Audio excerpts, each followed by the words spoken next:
Muito bem, pessoal, está começando o Desperta SL de hoje. Hoje é quarta-feira, 10 de abril, 7h02 da manhã, horário de Brasília. Estamos ao vivo. Muito obrigado pela audiência de todo mundo que já está chegando por aí nas nossas redes sociais.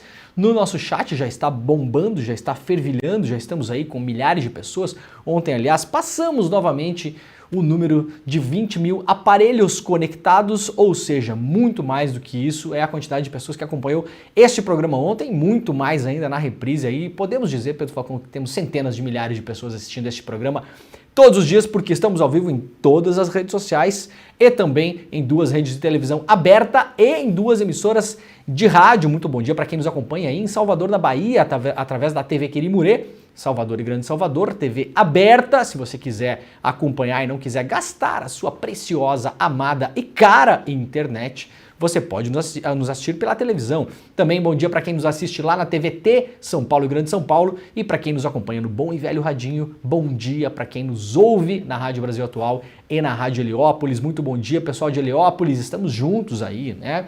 Estamos ao vivo no Twitter, na Twitch, no Facebook e no Instagram, e também, claro, nos nossos canais do YouTube. Você vai chegando e vai deixando o seu like, ativando o sininho, compartilhando principalmente este programa. É o que eu peço para vocês fazerem todas as manhãs aqui. Por favor, estamos ao vivo no canal do Leandro Demore, que vem a ser o meu canal, esta pessoinha aqui. Estamos ao vivo também no canal do Eduardo Moreira e principalmente no canal do ICL Notícias. Se você quiser, você joga no Google ICL Notícias YouTube. Acesse o nosso canal, os programas estão ao vivo a manhã toda, aqui das 7 da manhã até depois do meio-dia. Por favor, pegue o link e compartilhe com seus amigos aí no WhatsApp, na sua lista de e-mail, manda para os e-mails que você conhece das pessoas que você tem o hábito de conversar sobre política ou as pessoas que você acha que tem que estar mais bem informadas, mais ligadas no que está acontecendo no mundo. E claro, por gentileza, mande também para o seu tio bolsominion, porque é importante conversar com ele ou ao menos irritá-lo, né? O Pedro Falcão estava sumido, não sei onde foi parar, não apareceu aqui ontem, não apareceu segunda. Segunda-feira é o dia que o Pedro não trabalha, né, o Pedro? Não quer nem saber, né? Ele manda o Jimmy pra cá, fala, Jimmy, vai segunda-feira, vai você. Não enche meu saco, né, o Pedro? É mole. A nada mole vida de Pedro Falcão. Tá tudo bem, Pedro? Tudo certo? Tudo certo? Tudo bem. Muito felizão hoje, inclusive. Muito felizão hoje, inclusive, mesmo depois da derrota do Grêmio na Libertadores ontem, né? Mas sabe por quê, né? Por quê?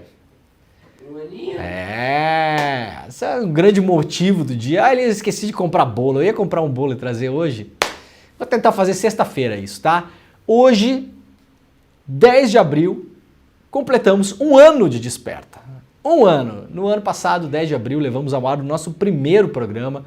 Então, gente, muito obrigado a todos e todas, todo mundo que participou, toda a gente, né, como diriam os portugueses, toda a gente que nos acompanha todas as manhãs aqui. É um privilégio danado a gente ter esse estúdio incrível aqui, ter esse programa, ter essa liberdade de falar tudo o que a gente quiser aqui, analisar as notícias da maneira como eu acho que é o foco justo para a gente olhar. Muitas vezes eu sei que vocês estão aí, muitas vezes concorda, não concorda, gosta, não gosta, elogia, critica, mas eu acho que a gente conseguiu construir um campo de conversa. Isso aqui é o principal, era o nosso principal objetivo desde o começo. Quando a gente criou o programa lá atrás, a ideia de fazer o Desperta também era essa ideia, né? De despertar, da gente estar despertos, e isso comporta, claro, para a gente estar desperto, para a gente estar ligado, a gente tem que saber tudo que está rolando, inclusive as coisas que a gente não gosta, as coisas que a gente não concorda, as coisas que a gente acha que deveriam ser diferentes,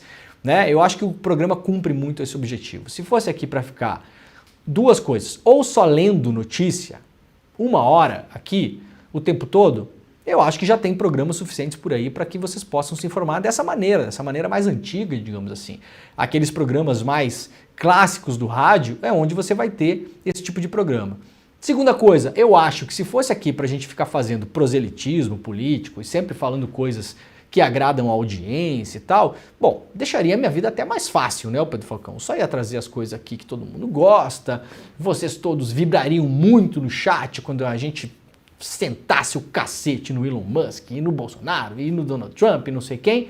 A gente faz isso aqui com alguma frequência, inclusive, porque eles merecem, né? Agora, não é só isso, não é só isso. A gente tem que também Dá o clique para todo mundo estar ligado, para a gente saber o que está rolando no mundo, é importante. Muitas vezes acontecem coisas e o mundo vai caminhando para um lugar que a gente não gosta, mas não dá para a gente negar a realidade. Muitas vezes é necessário que a gente faça esse debate aqui.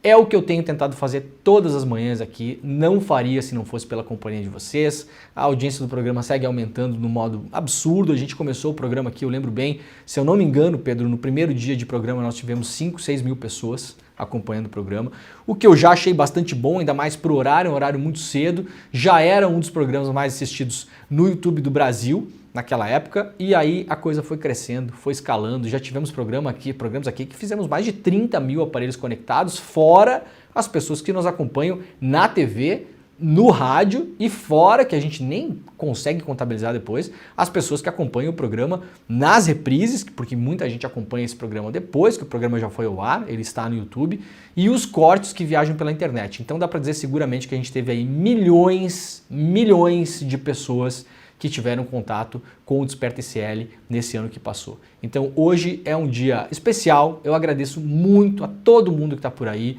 vocês que comentam, que estão todo dia, que me encontram nos aeroportos, na rua, no shopping, em todos os lugares, vêm falar comigo, mandam um beijo e abraço para toda a galera do ICL, pede para a gente comentar aqui as coisas, tenta trazer, manda por e-mail, por mensagem, tal, dica de pauta, informação, conteúdo, sugestão, crítica, diz o que gosta, diz o que não gosta, galera, tá aberto, o coraçãozinho aqui tá aberto, vocês, né, dentro da civilidade, né, Pedro Falcão, sem xingar a minha mãe, né, principalmente, né, a minha mãezinha, que aliás assiste o programa todos os dias aqui, sem xingar a minha mãezinha, tá valendo tudo, tá, gente? Então, ó, valeu demais, um ano de Desperta, hoje a gente encerra um ciclo, a gente vai recomeçar um outro ciclo esse ano, um ano eleitoral, um ano importante, a gente vai fazer cobertura de eleições aqui.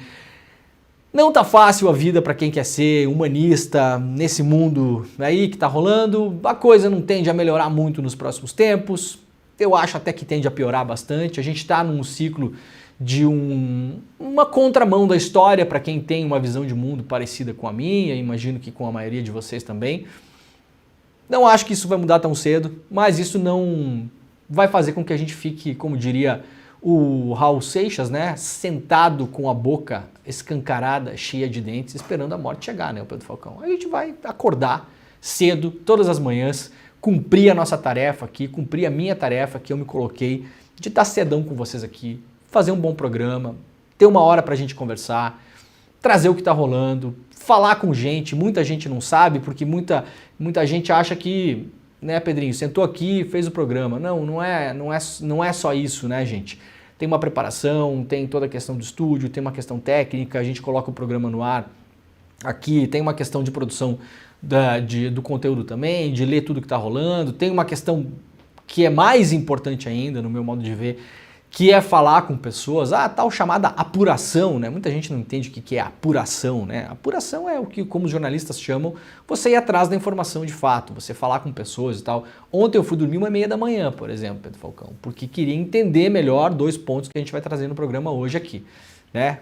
Que é falar ainda do rescaldo da Operação Elon Musk, que foi um sucesso para a extrema-direita, um sucesso. Eu falei sobre isso ontem, postei isso ontem no meu Twitter e acaba de ser publicada uma pesquisa de opinião pública da Quest que confirma o que eu tinha falado ontem. Foi um sucesso absoluto para a extrema-direita. Vou explicar isso aqui também.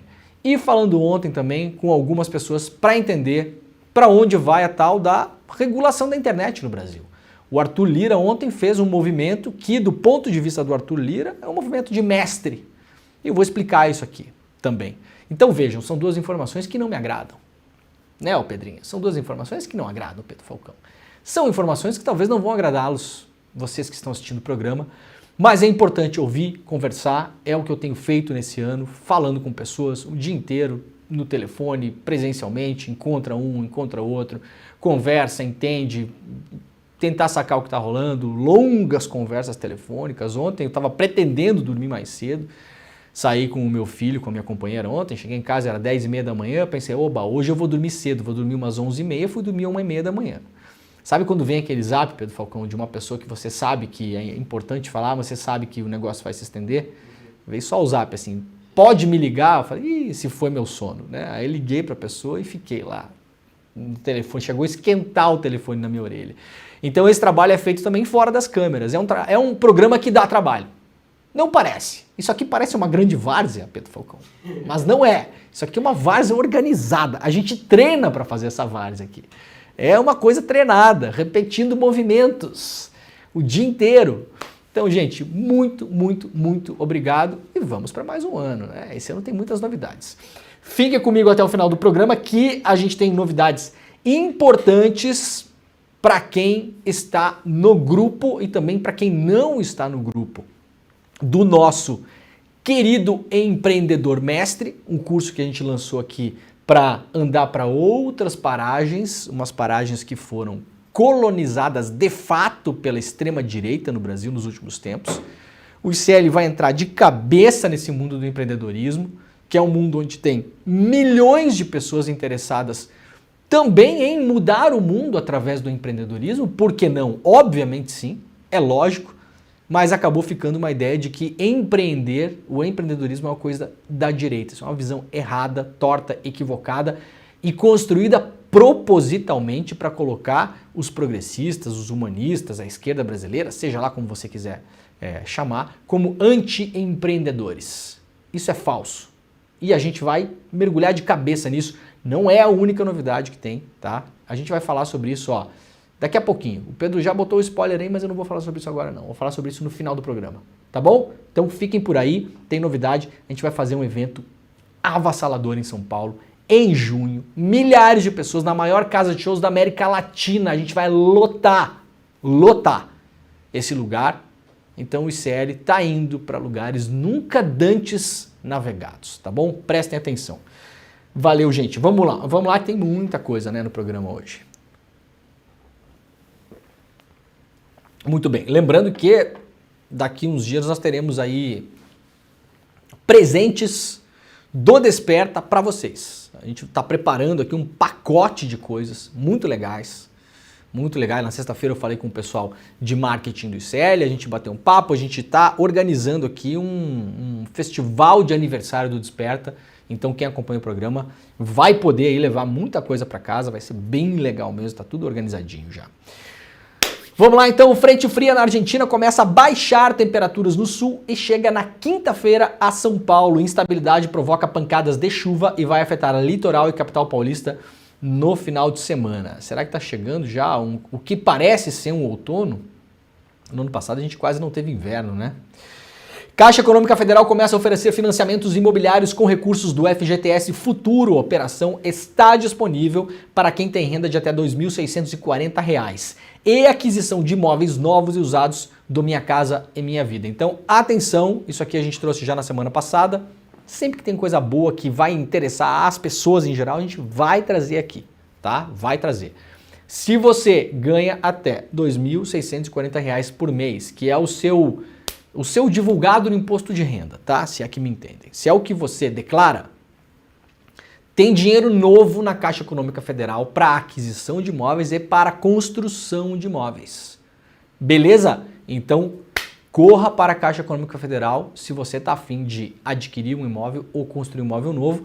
Explicando, né? Nos últimos anos tinha pouco dinheiro na Caixa Econômica Federal. A Caixa Econômica depende de um dinheiro que muitas vezes não é um dinheiro que o banco vai emprestar. É esse dinheiro do FGTS, que é um dinheiro que está depositado lá, está parado, é do trabalhador brasileiro. Ele vai, claro, receber o FGTS quando sair de um emprego, por demissão ou por algumas doenças que prevêem isso no Brasil também, ou no final da sua carreira laboral, digamos assim.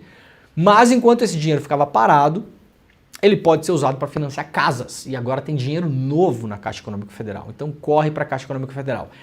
Importante, se você está com o nome sujo na praça, o famoso negativado, tá? E pode ser conta pequena, viu? Às vezes tem uma dívida lá de R$ 93.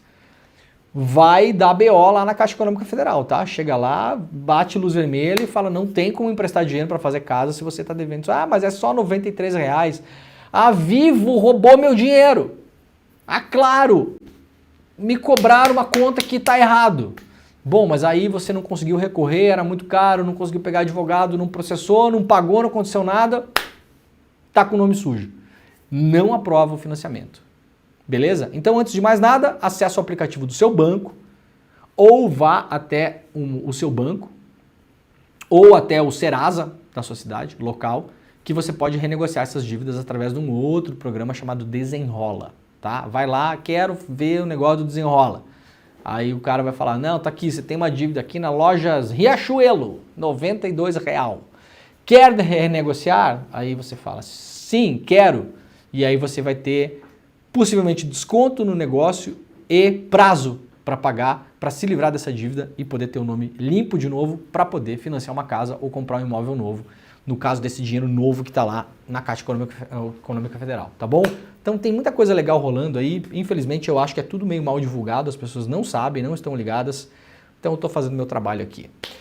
Ó, ontem completou 30 anos do lançamento do Da Lama ao Caos, o álbum clássico do Chico Science da Nação Zumbi. A gente tem um texto falando sobre isso lá no site do ICL Notícias, o iclnoticias.com.br. Um texto muito bacana para quem curte esse disco, é um descasso, né? Aliás, estava tocando na rádio ontem aqui. Aí depois que eu fui me dar conta que era por conta do aniversário do disco. Um texto assinado pelo Bernardo Cotrim, que é nosso camarada também lá no ICL, que eu vivo enchendo o saco do Bernardo para ele escrever texto sobre política. Sabe mais sobre política do que muita gente por aí que está falando sobre política o dia inteiro. Muitas vezes, inclusive, sabe mais do que eu. Mas o Bernardo decidiu não escrever sobre política, o que fez muito bem, viu, Bernardo? Você siga não falando sobre política, porque você vai só se incomodar. Fale de música, que é uma coisa bacana que todo mundo ama, né? Se bem que o Da Lama ao Caos, no Brasil que a gente vive hoje, é capaz de muita gente falar que é comunista, né, o Pedro Falcão? Esse negócio aí, né? Disco de comunista. Mas vai lá, se você não é comunista, se você é golpista, inclusive, a grande vantagem é que você pode botar o fone e ouvir o Da Lama ao Caos sem que ninguém saiba, tá? Então siga aí sendo golpista, mas ouça esse disco que é sensacional e quem sabe esse disco pode mudar a sua mente também, pode mudar a sua cabeça. Descasso, né? Tá lá o texto lá no iclnoticias.com.br, deem uma olhada, leiam, compartilhem, aquela coisa toda. Justiça nega pedido de exumação do corpo de Gal Costa e pede que a polícia investigue possível crime envolvendo a morte da cantora. Muito triste o que está acontecendo com a Gal, né? A Justiça de São Paulo negou o pedido de exumação do corpo da Gal Costa, que morreu aos 77 anos em novembro de 2022. Isso porque a solicitação foi feita por Gabriel Costa, filho da Gal, extrapola a esfera administrativa e registral da Vara de Registros Públicos, que ficou responsável por analisar o requerimento. Então é porque, na verdade, o processo foi entrado no lugar errado, não é nem analisar um mérito. A juíza pediu ainda que o processo seja encaminhado à polícia por meio da Central de Inquéritos Policiais e Processos para apuração dos fatos narrados pelo filho da Gal em investigação de possível crime cometido pela viúva da Gal Costa, a Vilma Petrillo. A viúva Vilma Petrillo e o filho estão brigando na justiça, já aí desde a morte da Gal, né? Que envolve herança também, mas aí uma série de coisas. Saiu no ano passado uma reportagem na revista Piauí, contando lá os bastidores da vida da Gal Costa com a Vilma Petrillo, colocando essa Vilma como uma manipuladora, né? Que afastou a Gal de todo mundo, que fez uma péssima gestão da carreira dela, que estava sempre focada só nos dinheiros aí, pega o dinheiro para cá, pega o dinheiro para lá, enfim, lamentável que isso tenha acontecido no fim da Gal Costa, né? Um monumento da música brasileira.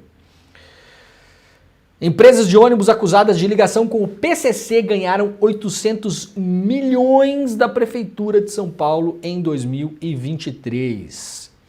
9 pessoas foram presas nesta terça-feira em operação do Ministério Público de São Paulo, da Receita Federal e da Secretaria de Segurança Pública de São Paulo, contra responsáveis pelas empresas de transporte público UpBus e Transvolf, que operam linhas de ônibus na capital paulista. As acusações são de envolvimento dessas empresas com o primeiro comando da capital, o PCC.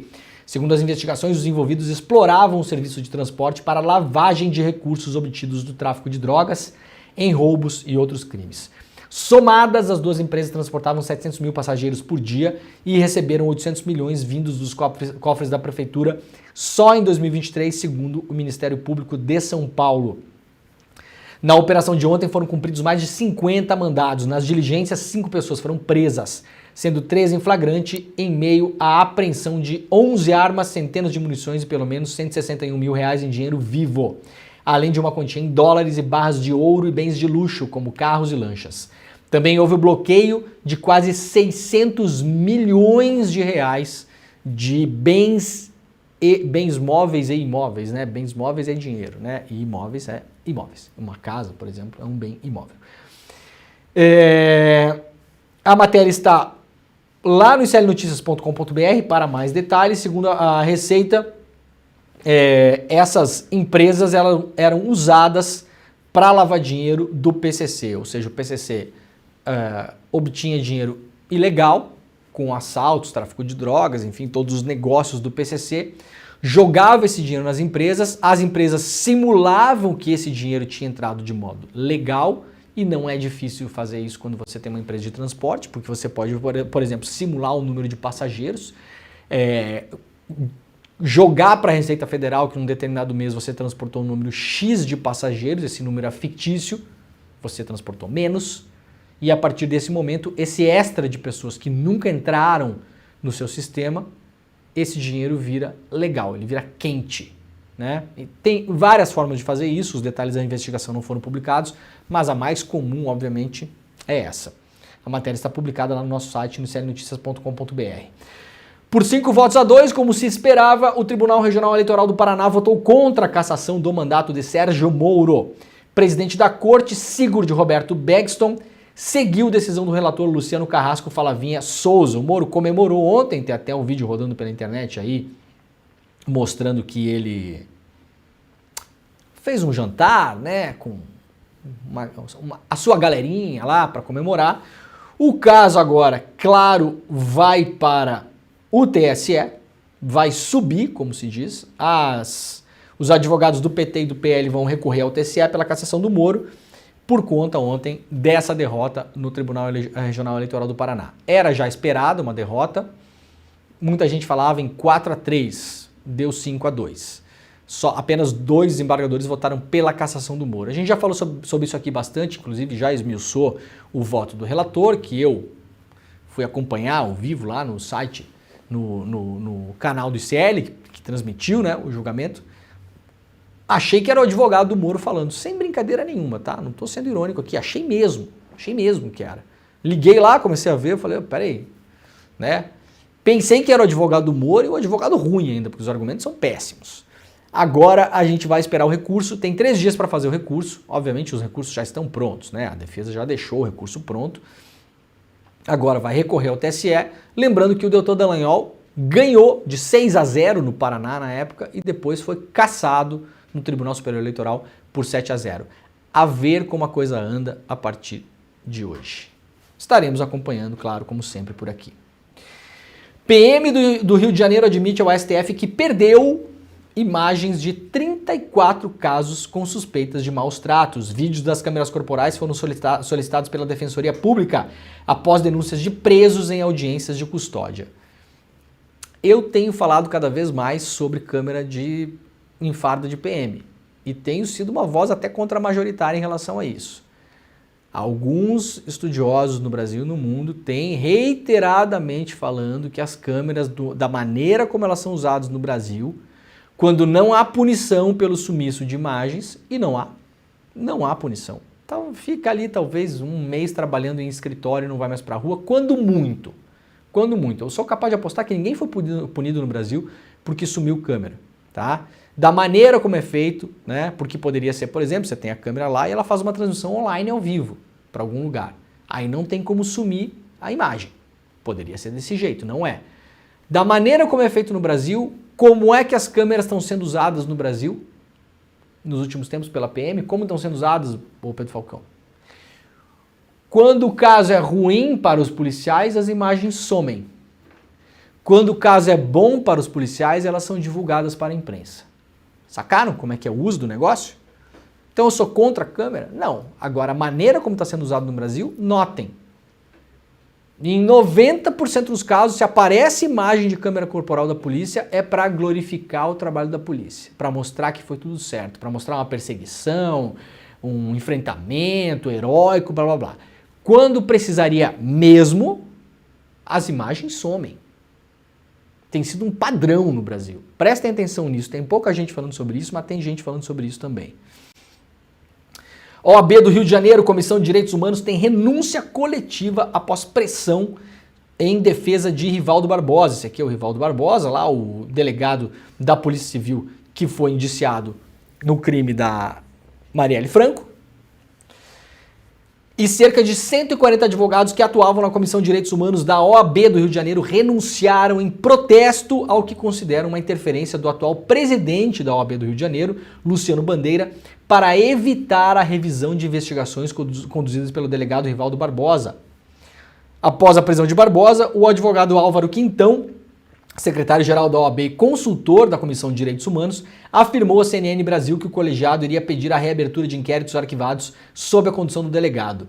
As investigações da PF acusam Barbosa de montar um balcão de negócios na Delegacia de Homicídios. Diversos integrantes do Comitê de Direitos Humanos confirmaram que houve pressão de Bandeira, o atual presidente da OAB do Rio de Janeiro, para evitar uma atuação pela reabertura dos inquéritos. O presidente da comissão, Ítalo Pires Aguiar, decidiu prosseguir com a mobilização e foi destituído do cargo. Em uma carta pública, ele confirmou as pressões. Ou seja, segundo o caso colocado aqui, isso aqui é a apuração do nosso repórter Igor Melo, lá para o site CL Notícias, muitos advogados gostariam de reabrir casos que foram tocados pela Delegacia de Homicídios comandada pelo Rivaldo Barbosa, porque obviamente esses casos podem ter sido poluídos pelo delegado. Não investigou, poupou, foi para cá, foi para lá, aquela coisa toda, né?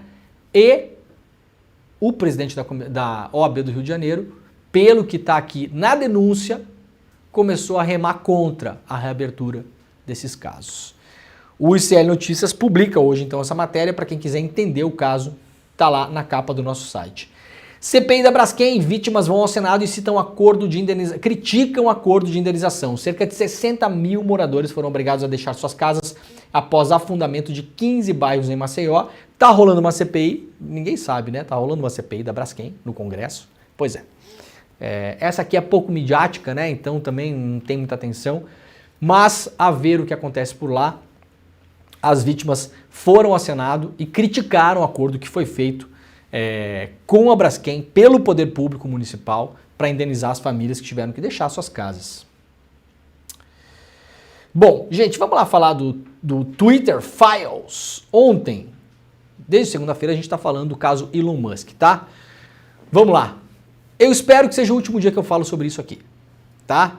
Porque a gente aqui é adepto de São Boechat, a gente não gosta de dar palco para otário.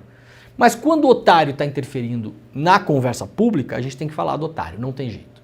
Elon Musk, eu já falei, é um otário, é um vagabundo, é um cretino, é um criminoso, todo mundo sabe disso, tá tudo certo, né?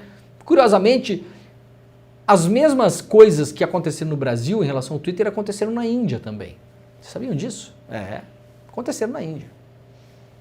Bloqueio de contas do Twitter aconteceu na Índia também. De modo, aliás, quase ditatorial, porque a Índia tem um regime hoje muito mais fechado do que o brasileiro, tá? Então, com caminhos muito menos legais que os usados no Brasil. Bloqueio de perfis no Twitter, obrigação de remoção de conteúdos, aconteceu na Índia também, de modo muito mais pesado. Elon Musk não deu um pio sobre isso. Vocês querem adivinhar por quê? O governo da Índia é o quê? É um governo o quê? De extrema direita, né? Então lá não foi um problema. Mesma coisa que aconteceu, gente. Mesma coisa que aconteceu, tá? Então vamos lá. Coisas importantes para a gente fechar esse assunto. Se nada mais acontecer, eu espero que amanhã a gente não fale mais sobre isso ou fale de modo colateral. Primeira coisa, eu assisti ontem toda a entrevista que o jornalista norte-americano Michael Shellenberger, que foi o homem escolhido pelo Elon Musk para mandar os e-mails do Twitter para serem publicados, tá? Rapidamente o caso para quem não entendeu ainda. Elon Musk comprou o Twitter. Foi lá no seu departamento jurídico, pegou os e-mails trocados entre os advogados do Twitter, lá nos Estados Unidos, pegou esses e-mails e passou para alguns jornalistas. Esses jornalistas começaram a publicar coisas, tá? Tem coisas interessantes ali? Claro que tem coisas interessantes. Quem que não gosta de ver um bom vazamento de conversa de advogado de uma grande empresa? Óbvio que vai ter coisas interessantes. Entrariam em uma reportagem sobre coisas pitorescas, que chamam a atenção, que reforçam um ponto de vista. Foram empacotadas como um grande escândalo global, onde o Twitter estaria protegendo a esquerda mundial e punindo a direita mundial. Esse foi um empacotamento, tá? Quando foi se destrinchar a história, porque, claro, os e-mails foram vazados, só um pedacinho aqui, um pedacinho lá, um trechinho aqui, um trechinho lá. E, pra gente deixar claro, o que foi vazado são conversas entre os advogados do Twitter. Tá bom? É isso. Não é como foi na Vaza Jato, que é entre o juiz e o procurador. Agentes de Estado. Não, funcionários da empresa. Conversando entre si, tentando fazer a defesa da empresa. Esse Michael Shellenberger teve acesso a esses e-mails. Segundo ele contou ontem em uma entrevista ao Poder 360, que eu assisti na íntegra, teve acesso a esses e-mails por 3 meses. Olhou esses e-mails, publicou algumas coisas, nunca se interessou em publicar nada em relação ao Brasil. Segundo ele próprio, o que eu vou falar agora aqui é o que falou o jornalista que publicou esses e-mails que deu origem a toda essa questão do Elon Musk. Tá bom? Não é a minha opinião, é o que o jornalista falou ontem ao site Poder 360. Eu não posso, infelizmente, passar a entrevista aqui, porque senão é capaz do YouTube derrubar o programa. Tá? Porque é assim que funciona. Né? A gente não tem regulação e regulamentação da internet no Brasil, vou repetir pela 1000ª vez, então nós não temos o direito de passar um trecho de uma entrevista aqui de outro canal, que deveríamos ter esse direito. Porque a gente está fazendo aqui um uso jornalístico. A gente não está fazendo um uso comercial. Eu não estou colocando aqui um negócio para ganhar dinheiro com o vídeo do Poder 360. Mas não posso. Tudo bem. Então não posso, mas o vídeo está aqui. Está aqui. Está lá no meu Twitter. Quem quiser ver, eu fiz um corte desse trecho que eu vou comentar aqui. Um corte de 1 minuto e 20. Está no meu Twitter, está no meu Instagram, está postado. Quem quiser assistir, assista. O que eu vou falar aqui é o que falou o jornalista que fez a matéria, que é este cidadão aqui, ó. Esse cara aqui. Michael Shellenberger, tá bom? Ele falou que teve acesso por 3 meses aos e-mails. Nunca se interessou em olhar nada do Brasil, só está publicando esses e-mails agora porque veio para o Brasil palestrar num fórum, tá? Então vamos colocar a coisa como ela está colocada, porque foi colocada por ele. É uma publicação oportunista, beleza? Não vou classificar aqui se oportunismo é bom ou ruim, é oportunista, ele usou uma oportunidade. Bom, já estou indo para o Brasil mesmo, vou dar uma palestra lá em Porto Alegre, então eu vou publicar essas coisas aqui, ponto. Podemos dizer que é uma autopromoção ou qualquer coisa que o valha, tá? Tem interesses por trás disso? Óbvio que tem, né? Óbvio que tem interesse por trás disso, lógico, inclusive empresariais do Elon Musk, já explorei isso bastante ontem aqui, vejam o programa de ontem. Muito bem, o que disse o jornalista?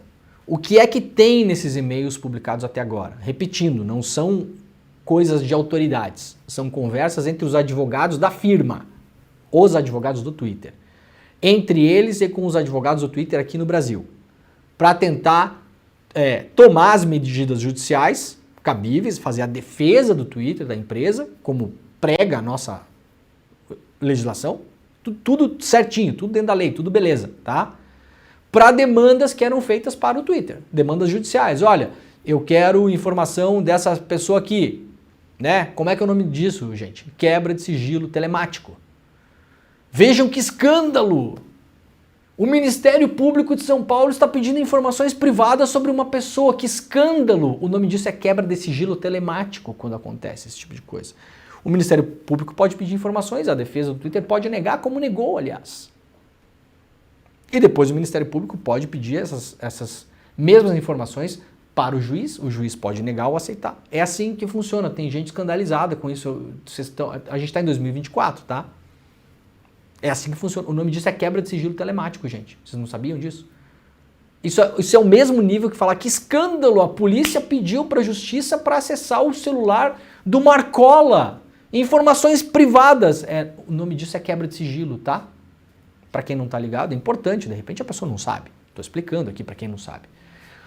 O que é que disse o jornalista na entrevista ontem? Pontos importantes sobre o tal do Twitter Files. O grande escândalo do Brasil neste exato momento. Republicado por 2 jornalistas brasileiros, inclusive em parceria com o Michael Shellenberger, tá? Vamos lá.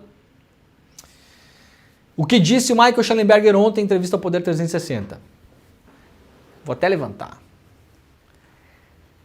O que é que tem no que foi publicado até agora, tá? Gente, e eu aqui não tenho nenhum compromisso com absolutamente nada que não sejam os fatos desse negócio aqui.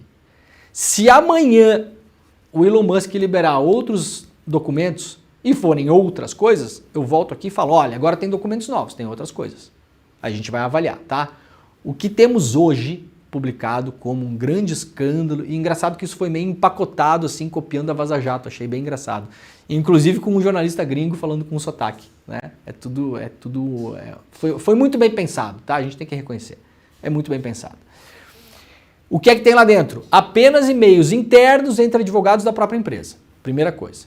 Então, o material que deu origem ao escândalo jornalístico, que no fim, segundo o Elon Musk, prova que o Xandão fez isso e aquilo, e pediu, e aconteceu, e sambou, e ilegalidade, ditadura da toga, e blá blá blá blá. Tem isso. O que é que tem lá, segundo o jornalista americano, norte-americano, estadunidense?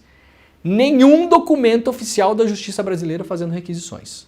Gente, pode ter documentos da Justiça Brasileira ou do Ministério Público fazendo requisições para o Twitter? Claro que pode. Se requisições foram feitas, os documentos devem estar com o Twitter até hoje. Eu me pergunto por que esses documentos não foram publicados. Cadê os documentos? O que é que foi publicado, gente? Trechos selecionados de trocas de e-mails entre os advogados do Twitter. Segundo o próprio jornalista que publicou as matérias, nessas matérias que eles publicaram não há nenhum documento oficial da Justiça Brasileira fazendo requisições. Não sou eu que estou falando, foi ele. Assistam ao vídeo. O que é que mais tem nesse material, segundo o próprio jornalista? Absolutamente nenhum pedido feito por Alexandre de Moraes. Nenhum pedido feito por Alexandre de Moraes. Ele falou isso na entrevista de ontem. E foi perguntado 2 vezes pelo jornalista do Poder 360. Há nesse material apenas menções ao nome do Alexandre de Moraes. Que menções são essas? Não sabemos. Você pode ter um pedido judicial ali e o advogado do Brasil, eu já trabalhei com isso, gente.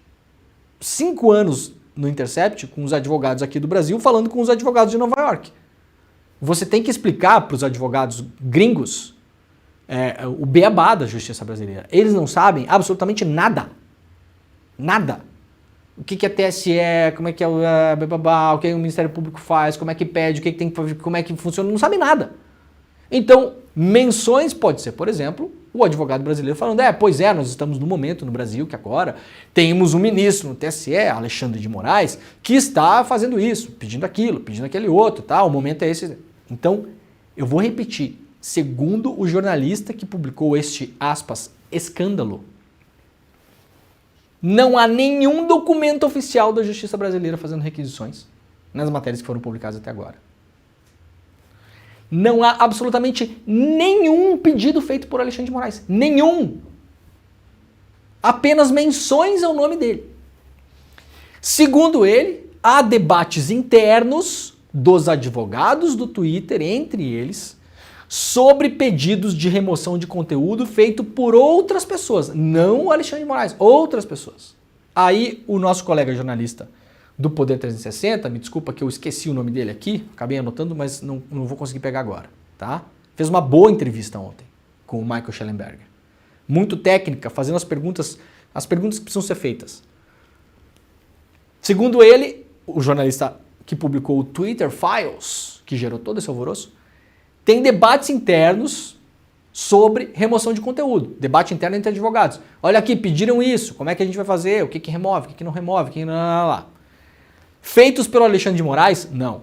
Eu vou repetir, segundo ele, não há zero, quantidade total de 0 pedidos de remoção feitos pelo Alexandre de Moraes nesse material que eles já publicaram. Se aparecer outra coisa amanhã, aí apareceu outra coisa amanhã. A gente tem que lidar com o que está posto na praça, correto? Eu não sei o que tem dentro do Twitter. Eu não sei, nem você sabe, nem ninguém sabe. Nem o twitteiro que está comentando agora aí não sabe, ninguém sabe. o jornalista do Poder 360 perguntou, bom, então se não foi o Alexandre de Moraes que perguntou até explicitamente, tem algum e-mail do Alexandre de Moraes assinado que chegou lá para vocês? Não. Então quem pediu? Quem pediu? Porque o Elon Musk está há 5 dias falando que os pedidos foram feitos pelo Alexandre de Moraes. E segundo o jornalista, isso é mentira, isso é falso. Quem pediu então, se não foi o Alexandre de Moraes? Resposta do jornalista. Pasmem, eu não vi os nomes. Assim, seria uma piada se essa gente toda não tivesse pegando a democracia brasileira, o maior país da América Latina, e jogando como se fosse aquela brincadeira de jogar 3 laranjas pro alto e ver se vai cair alguma. É inacreditável. Se tem coisas relevantes jornalisticamente dentro do Twitter que devem ser publicadas, maravilha. Por que que o Elon Musk não escolheu jornalistas? Jornalistas. Para fazer esse trabalho.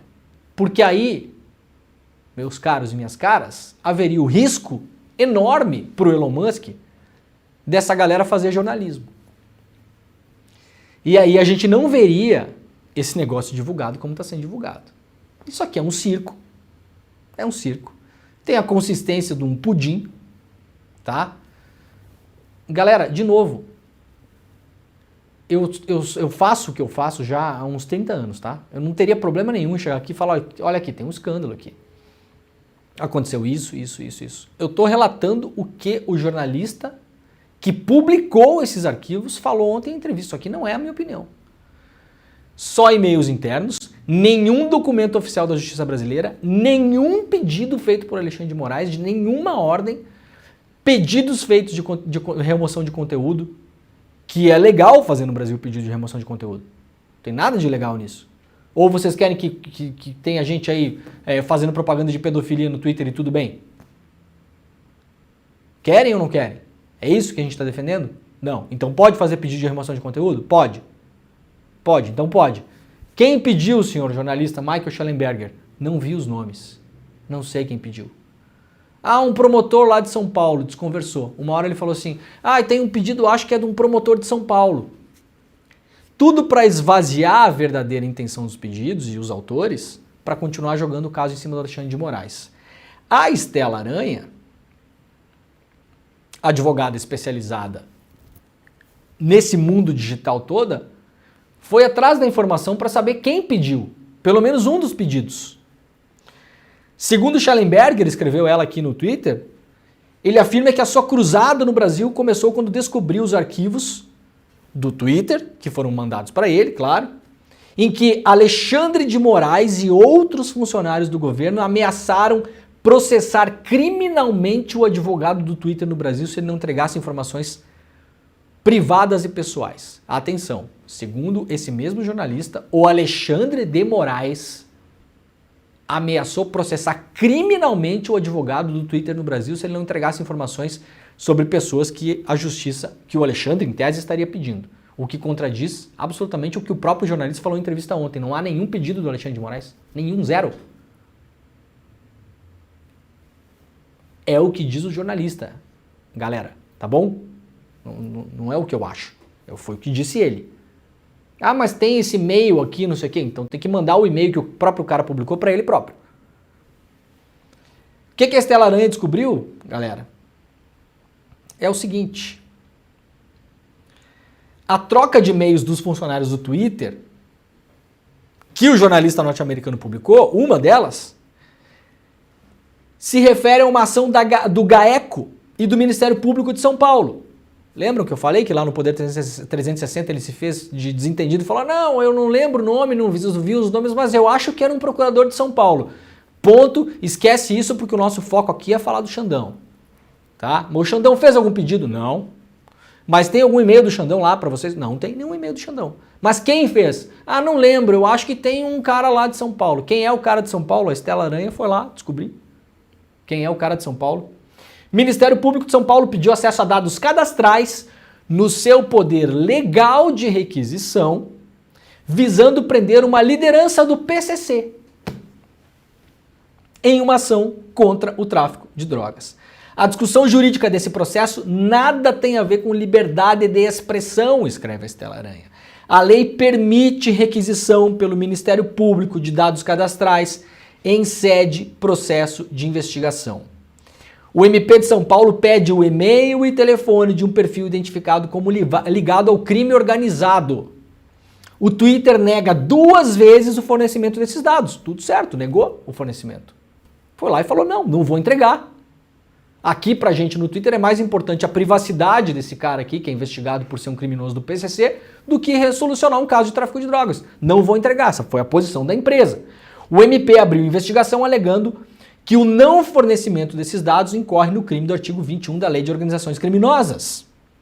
O Twitter alega que o e-mail e o telefone não são dados cadastrais pelo decreto de regulação do Marco Civil e, sendo exceção à entrega de dados por requisição, não pode fazer uma interpretação extensiva do decreto, que somente poderia entregar os dados perante determinação judicial. Ou seja, o Ministério Público está investigando o PCC, galera. PCC. Pede para o Twitter dados de uma pessoa. O Twitter nega, fala, não vou entregar. Nega por 2 vezes e fala, não entrego porque isso aqui eu só entrego sob uma decisão judicial. Tudo dentro da regra. Beleza? A defesa foi lá e fez a defesa da empresa. Não vou entregar. Tudo bem, tudo certo. Vocês aí do Ministério Público que peçam isso para o juiz. Tá bom? Não tem liberdade de expressão. Não tem Alexandre de Moraes. Não tem STF. Não tem TSE. Não tem eleição. Não tem proteger não sei quem. Não tem nada. Tem nada disso. Os caras misturaram esse caso aqui, fizeram um cozidão. Muita gente fala, então o Twitter estava protegendo o PCC. Façam a leitura como vocês quiserem. Tá bom? A leitura é de vocês. Eu não vou falar isso aqui, porque proteção de dados pessoais é importante sim. Se a empresa entende que não tem que passar dado pessoal, não vai passar, ponto. A gente não tem uma legislação que abarca todo o necessário para redes sociais do Brasil. Essa é a luta que a gente está tendo hoje no Brasil, para regular esse setor.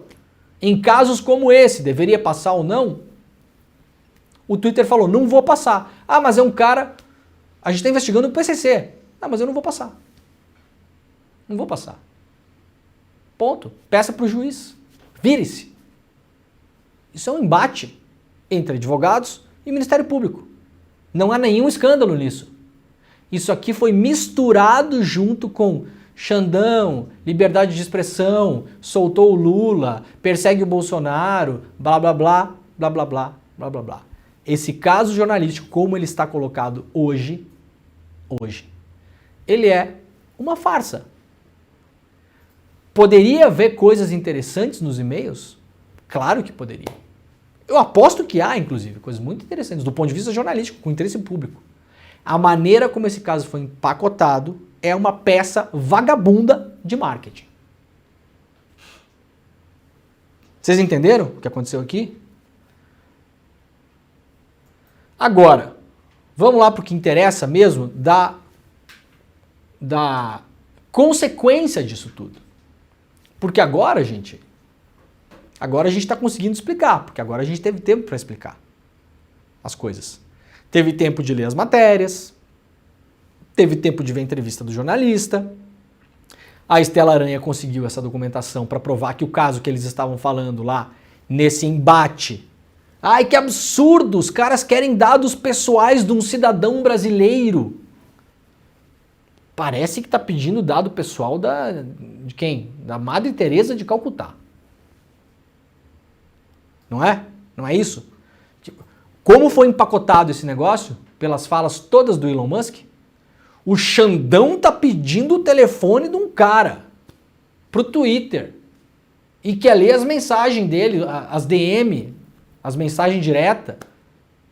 Bom, o nome disso, gente, quando for feito via judicial, é quebra de sigilo telemático. Não tem nenhum escândalo nisso, tá? Se você pediu, o juiz autorizou, isso é feito todos os dias no Brasil. Todos os dias no Brasil é feito isso. Os caras empacotaram essa parada como se fosse um negócio do Xandão, da liberdade de expressão, do blá blá blá, do não sei o quê. Agora, o caso Musk, se do ponto de vista jornalístico e vou repetir pela milésima vez, se fossem matérias bem feitas, bem apuradas, bem organizadas, a gente estaria dando as matérias aqui, não tem problema nenhum, tá? Eu não ia estar gastando meu tempo aqui para defender o filho do Biden, que não quiseram publicar o computador, que não sei o que, eu tô cagando para isso, tá bom? Tô nem aí. Agora, se do ponto de vista jornalístico é uma porcaria, e é uma porcaria, tá? Acabei de provar aqui que é uma porcaria. Como que foi publicado até agora, tá?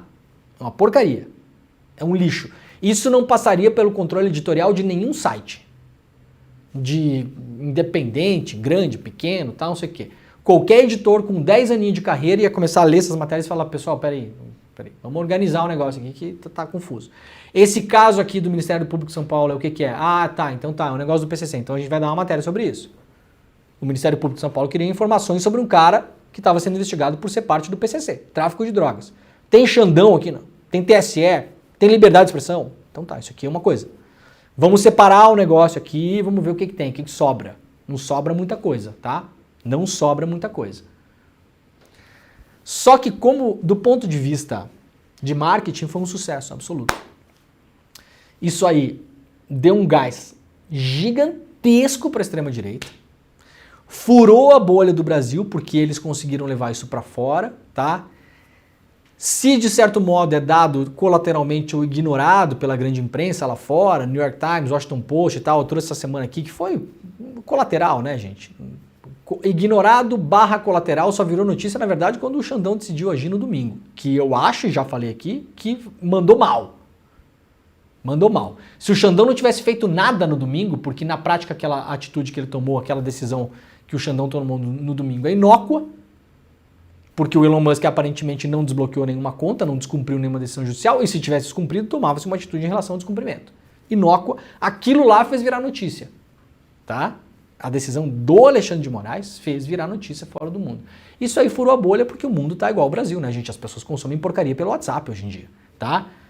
Vai ajudar a levar gente pra caramba pra próxima manifestação do Bolsonaro no Rio de Janeiro. Tenho certeza disso. Certeza. Ah, Leandro, eu não gosto quando você fala essas coisas. Pois é, eu também não gosto quando eu falo. Eu não gosto até de me ouvir falando, mas é verdade. Pesquisa feita pela empresa Quest, 68% das menções nas redes em relação a esse caso Musk e Alexandre de Moraes foram críticas ao STF. Ou seja, quase 70%. Só 32% criticam o Elon Musk, para vocês verem como bateu. Ah, mas no Twitter o Elon Musk manipula o algoritmo para aparecer mais as coisas que são favoráveis à narrativa dele. Verdade, tudo verdade. O problema é que, fora do Twitter também, a Quest fez pesquisa e predominam críticas ao STF. 63% das falas são críticas ao STF e só 37% das falas são críticas ao Elon Musk. Porque essa história foi empacotada como a história de um juiz malvadão perseguindo os paladinos da liberdade de expressão. O estrago está feito. Está feito o estrago, é isso aí, vai levar gente para a manifestação do Bolsonaro e missão cumprida. O Elon Musk, gente, está pouco se importando se jornalisticamente essa peça para em pé. Vimos, não para. Só que a máquina já andou. A coisa já foi. E, infelizmente, eu acho que no domingo à noite o ministro Alexandre de Moraes mordeu a isca do jeitinho que eles queriam. Tá? Opinião impopular, muita gente discorda, é o que eu acho. Beleza? Demorei. Tem mais coisa aqui, a gente tem que falar do curso, né? Na verdade, como a gente vem falando já há um ano, né, sobre todas essas táticas fascistoides, queria lembrar ainda que faz um ano que desperta, e eu lembro que no começo do programa tu disse que queria um bolo, né? Eu fiquei de trazer um bolo, mas não trouxe o bolo, né? Ah, não acredito. Olha aqui. Faltou uma velhinha acesa, hein? Que sensacional. Daqui. Entra aqui. Vem cá. Parabéns. Muito obrigado. Valeu, Pedrão. Valeu, mãe. Sensacional. É um prazer estar com você todos os dias. Eu fui no supermercado com ela ontem, ela me deixou lá fora. Não, fica aí, eu vou só entrar pegar um negocinho. Aí ela saiu, eu falei, faltou um bolo. Pá, esqueci de comprar o bolo pro programa, não falou nada. Eu sabia, eu tinha a sensação. E esse aqui não tá funfando. Apago a velhinha? Então vamos lá. Um ano de espera. Gente, de novo, muito obrigado. Obrigado, Pedrinho. Obrigado ao Jimmy que não está hoje aqui. Obrigado a toda a equipe de São Paulo nesse um ano que a gente fez aqui também. Importante estar todo mundo junto. Muito obrigado a galera que está no chat aí, que nos acompanha. Muito obrigado, meu amor, que comprou esse bolinho de ontem, que é a nossa parceira aqui também, está sempre aqui com a gente. Então vou lá, hein? Aê! Sensacional. Obrigado, gente. Ó, para vocês, tá? Sintam-se comendo uma fatia desse nosso bolinho aqui. Muito obrigado. Ó, galera, eu vou rapidamente aqui dar o recado final. Então, depois dessa aqui, né? Ai, que demais. Muito obrigado mesmo, gente. Vamos lá, para mais um ano, né? Mais um ano. A gente tem que seguir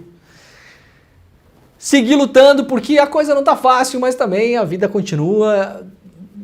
Na segunda-feira aconteceu toda essa bagunça do Elon Musk. Sabe o que aconteceu na terça-feira de manhã, Pedro Falcão? O sol nasceu de novo, Pedro Falcão. Né? Ontem, o que aconteceu ontem? O caos. O que aconteceu hoje de manhã, Pedro Falcão? O sol nasceu de novo. E assim a coisa vai. Amanhã eu vou tratar de mais consequências desse caso, mas consequências na esfera do PL 2630. A gente vai ter regulação da internet no Brasil ou não? Preparem-se o que vem por aí, tá? Preparem-se. Não é boa coisa. Arthur Lira deu um golpe de mestre. Eu vou deixar só esse spoiler para vocês entenderem, que amanhã eu vou explicar aqui. Beleza? Vamos lá então, gente. Ó, recado final importantíssimo. Tá na tela já aí, Pedrinho? Porque eu vou abrir as minhas aqui. Então é o seguinte. Galera, ó. Para quem se inscreveu no curso do Empreendedor Mestre, tivemos aí 3.500 pessoas inscritas, se eu não me engano. Para quem se inscreveu no curso do Empreendedor Mestre, é o seguinte. Ontem nós anunciamos o evento presencial do Empreendedor Mestre. A gente vai lotar o Vibra Hall em São Paulo. Maior casa de shows da América Latina. Cabe 4.100 pessoas nesse lugar, para vocês terem uma ideia. Para quem nunca for, é um lugar gigantesco. É o antigo Credit Card Hall lá em São Paulo, tá? Vamos lotar esse lugar. O nome das pessoas que estarão no palco são 3 dias de evento, gente. Tá? 3 dias de evento. 14, 15 e 16 de junho. Agora, junho. 14, 15 e 16. Vai ter palestrante. Vai ter show. Vai ter artista top. Vai ter palestrante topzera. Vai ser um negócio topzera mesmo, tá? Esquece todos os eventos de banco, de financeira, de não sei o que investimentos, de picareta de rede social, de coach. O ICL pegou o negócio de ensinar empreendedorismo, então agora a gente vai ensinar mesmo. Para quem quer mudar as coisas, para quem quer fazer do jeito direito, para quem tem um olhar para o todo, para quem tem um olhar para a coletividade, vai empreender com esse olhar. Então é o seguinte, ó, importantíssimo. Primeiro, 14, 15 e 16 de junho em São Paulo, no Vibra Hall, tá? O evento vai acontecer. A gente vai botar 3.500 pessoas lá dentro, gente. Vai ser um negócio inacreditável. Vocês vão se encontrar, a gente vai se encontrar, a gente vai se abraçar, a gente vai estar junto lá. Vai estar toda a turma do ICL, vai estar eu, a Vivi, o William, a Roberta, a Elô, o Chico Pinheiro, o Chico Sá, o Rodrigo. Vai estar todo mundo lá. A Gabi Varela, tá? Vai estar toda a galera lá. Seguinte, importante. Para quem se inscreveu no Empreendedor Mestre, você precisa fazer agora o seguinte. O seu ingresso precisa ser confirmado até o dia 14 desse mês, tá? Então, se você se inscreveu no Empreendedor Mestre, você precisa confirmar o seu ingresso, a sua participação lá até o dia 14 desse mês. Beleza? Tem um mapa de assentos no site que eu vou passar daqui a pouquinho, tá aí o mapa de assentos, ó, você vai entrar lá, confirmar o seu lugar, bonitinho, não sei o quê. Tá liberado para levar um acompanhante, só que tem que comprar o ingresso do acompanhante, se quiser, se não quiser vai só você. Se você está inscrito no Empreendedor Mestre, você já tem o seu ingresso. Você já vai entrar lá, não vai pagar nada. Pode levar mais uma pessoa, pode comprar esse ingresso com desconto, com promoção no nosso site. Você precisa confirmar a sua participação no site Despertar 2024, que é o nome do nosso evento, Despertar. Maravilha, né? Um ano de desperta, despertar. Despertar. Muito bem. Despertar2024.com.br, tem um QR Code na tela também. tá? Despertar2024.com.br. Se você se inscreveu no Empreendedor Mestre, que foram 3.000 e pico pessoas, você tem direito a um ingresso para estar nesse evento, que vai ser o evento Pica das Galáxias. O Pica das Galáxias. Só empreendedor fudido, só história foda, só artista de primeira. Vai ter show, vai ter música, vai ser um escarcéu. Vai ser um acontecimento. 3 dias em São Paulo, na maior casa da América Latina. Então, até o dia 14 desse mês, confirme que você vai estar lá. Se você vai estar lá ou não, tem que confirmar. As pessoas que não confirmarem, a gente vai abrir espaço para quem não se inscreveu no Empreendedor Mestre. Então, se você está assistindo o programa agora e não se inscreveu no Empreendedor Mestre, mas quer ir no evento, para conhecer gente, para conhecer a galera, para falar com pessoas interessantes, para participar de tudo lá, para adquirir conhecimento, para despertar, você também pode entrar no despertar2024.com.br e entrar numa fila de espera. Então, primeiro os ingressos vão para a galera que se inscreveu no curso e o que sobrar vai para a fila de espera. Vai ter lugar para todo mundo? Eu acho que não, porque eu acho que isso aqui vai se esgotar rapidão, tá?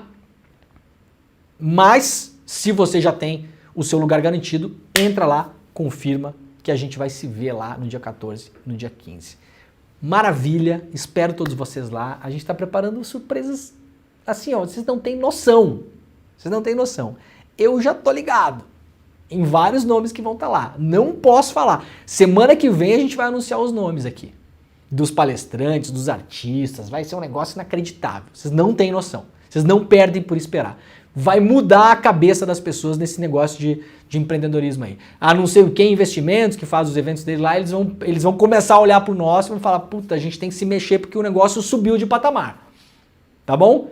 Então, confirma a sua participação, despertar2024.com.br. Amanhã eu tô de volta, agora tá começando o ICL Notícias primeira edição e hoje à tarde, às 6 horas, eu tô lá no ICL Notícias segunda edição para falar com vocês também. Tá bom? É isso. Um beijo, tchau. Existe um homem que fez os Estados Unidos tremerem de verdade. Já parou para pensar o que é isso? Uma pessoa fazer o maior império militar que esse planeta já viu tremer na base? Pois é, a gente está falando de Ernesto Guevara, o Che Guevara. E o ICL traz até vocês a biografia desse que é considerado o líder revolucionário mais popular do mundo, contada nada mais, nada menos do que por sua filha, a Leida Guevara, num encontro histórico e imperdível que vai acontecer no dia 21 de abril, um domingo, às 8 horas da noite no horário de Brasília. Se inscreve agora para participar e chame seus amigos e amigas também. Ninguém pode perder esse momento histórico do ICL.